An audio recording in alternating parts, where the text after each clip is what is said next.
It may be cold outside, but I got just the thing to turn up the heat. I hope you're ready because it's time for another large-scale adventure on the world of Pandora. The Avatar Fire and Ash review is coming your way right now.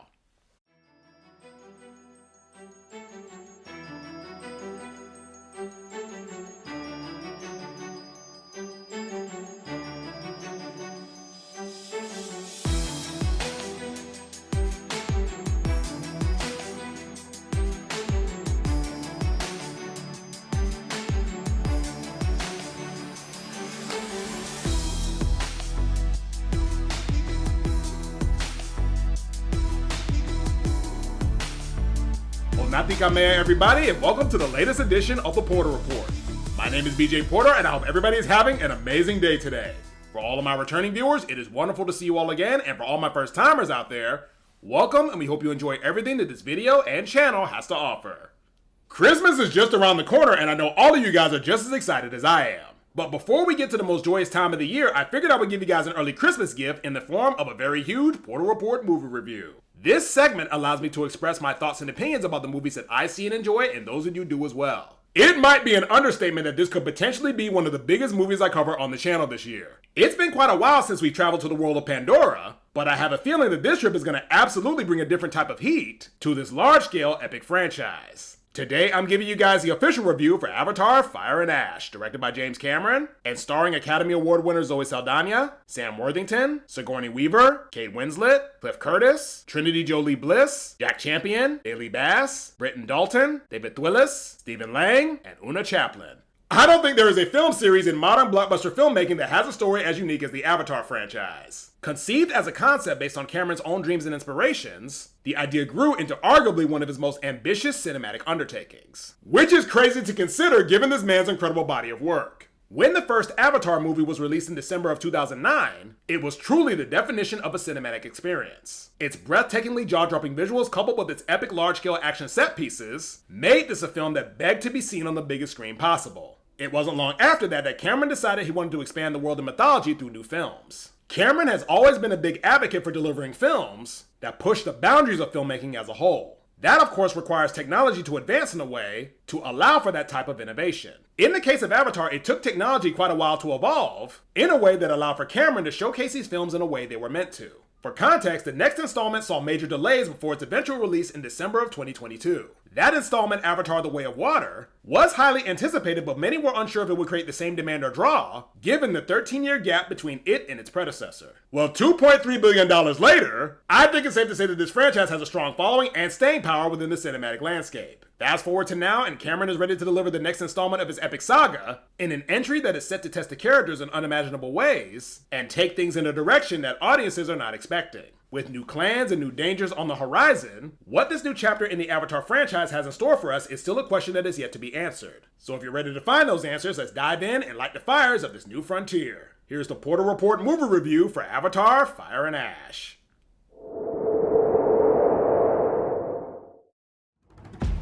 The vibrant world of Pandora is a vast ecosystem that holds many secrets, wonders, and mysteries. All of these vines of interwoven connection are protected and safeguarded by the Na'vi, the indigenous occupants of the planet. The various Na'vi clans make it their mission to not only maintain their own survival, but also ensure that their connection to their deity Awa remains intact, thus protecting the essence of the planet they call home. For former human marine turned Na'vi liberator Jake Sully and his wife Neytiri, their faith in Awa continues to be tested in extrinsic ways. Following the tragic loss of a member of their family, Jake and Neytiri, alongside their children Kiri, Loak, and Tuk, continue to attempt to persevere as they resume settling into their new life among the ocean-dwelling Metkayina clan. As for the Earth-based coalition known as the RDA, efforts to get a leg up on the war have largely failed. But hardened recon operative Courage may have found a new trump card to play by taking a page out of his opponent's playbook. Deep in the volcanic biome of Pandora lies the reclusive yet lethal Na'vi tribe known as the Manquan, or as others have branded them, the Ash People. Forever changed by a natural disaster that caused them to sever spiritual ties with Awa, the clan, led by their leader Varong, are a destructive and feared force that will love nothing more than to burn the world and those who worship the deity that they believe shun them. With Varong and her clan aligning with Courage and his regime for a potential tide-turning campaign against those in opposition to them, the Sully family must rely on each other more than ever to combat the evil upon them, as well as the emotional and psychological flames that all threaten to burn everything they love to the ground. The next chapter in James Cameron's epic science fiction saga is here for another storied addition to the mythos of the world of Pandora.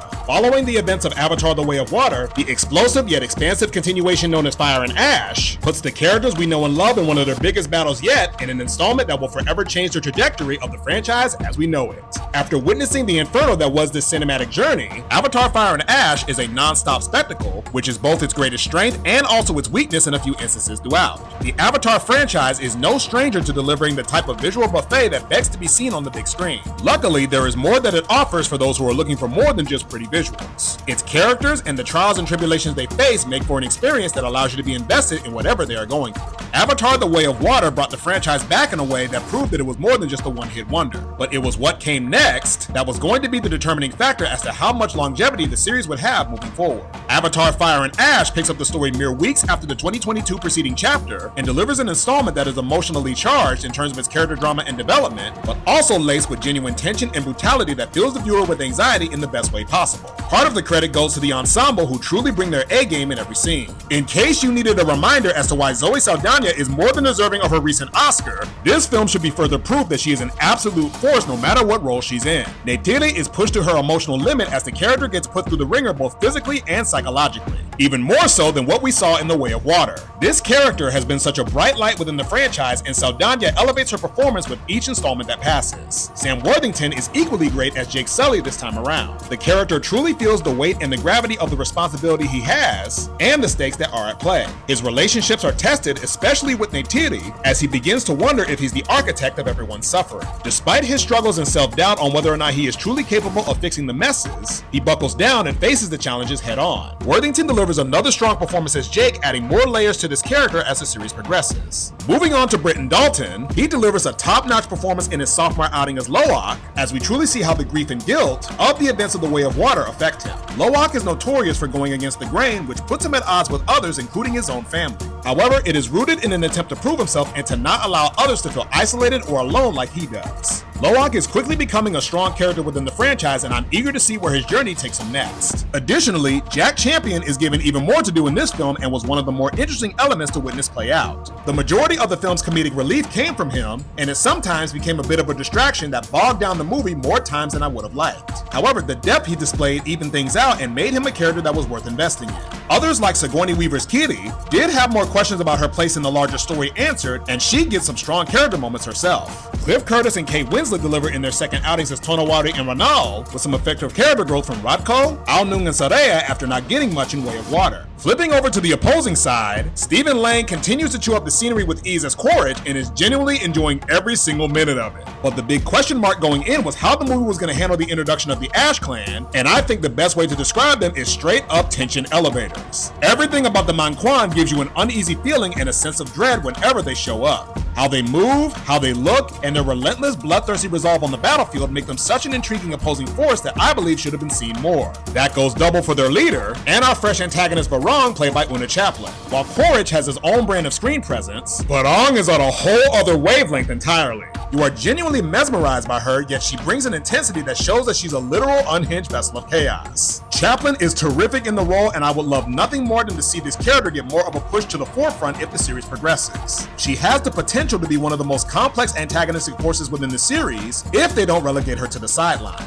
Avatar: Fire and Ash has many things going for it that make it stand out in the series. The stakes and tension are elevated in a way that makes every action set piece one that will have you holding your breath. However, there were some times where sequences felt like reskins of the ones we saw in Way of Water. It wasn't the case most of the time, but it was something that caught my attention more times than not. That isn't to say that the action wasn't a strong element. Make no mistake, action epic is the best way to describe Fire and Ash. The majority of the full tilt chaos that unfolds on screen is found in the third act, which is easily one of the most chaotic battles I've seen in the series. As entertaining as it was, there were times where things did get a little disorienting. I'm all for action that is big, explosive, and grandiose, but the number of things happening on screen, coupled with the movie's length, made things a bit more over the top than I would have liked. However, to my relief and delight, the characters are what makes all of this worth coming back to. For something that could be seen as a glorified demo reel, the arcs that Jake, Neytiri, and the rest of the ensemble go through change them in ways that deliver the type of rich character work that makes this series more than just a pretty picture show. The film tackles themes of loss, grief, belonging, and not being afraid to go against tradition for the sake of moving forward. While it's true that some of these could have been executed better, I won't pretend like I didn't feel for the characters when their backs were against the wall or they experienced pain in some form.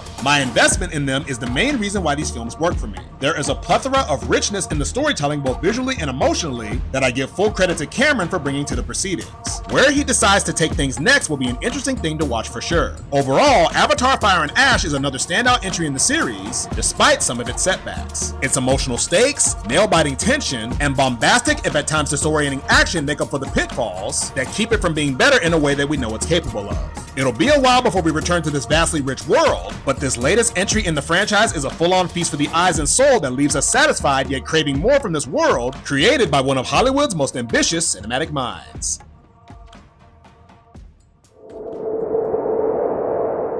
There are very few filmmakers in this industry that have pushed the boundaries of cinematic storytelling like James Cameron. Him, alongside his incredibly hardworking and dedicated team, truly go above and beyond to create a world that is mesmerizing and begging to get lost in. In addition to all the pretty visuals, it is clear to everybody that Cameron takes the time to create characters that are real and relatable, and a story that speaks to the humanity in everyone.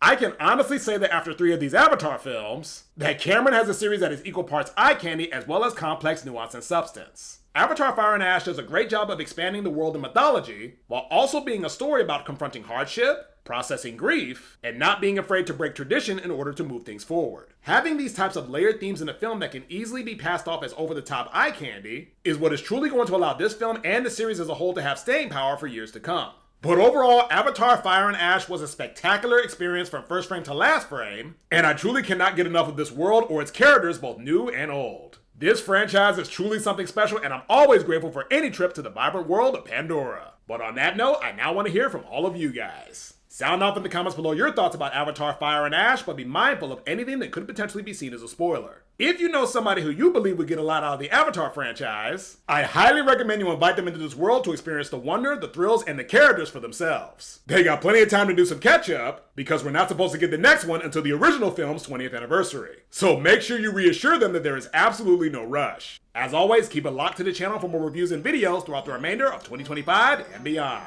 Be sure to like, comment, subscribe, and tell a friend to stop on by. I hope everybody has a wonderful rest of their day, and until the next review, I'm BJ Porter, and this has been The Porter Report.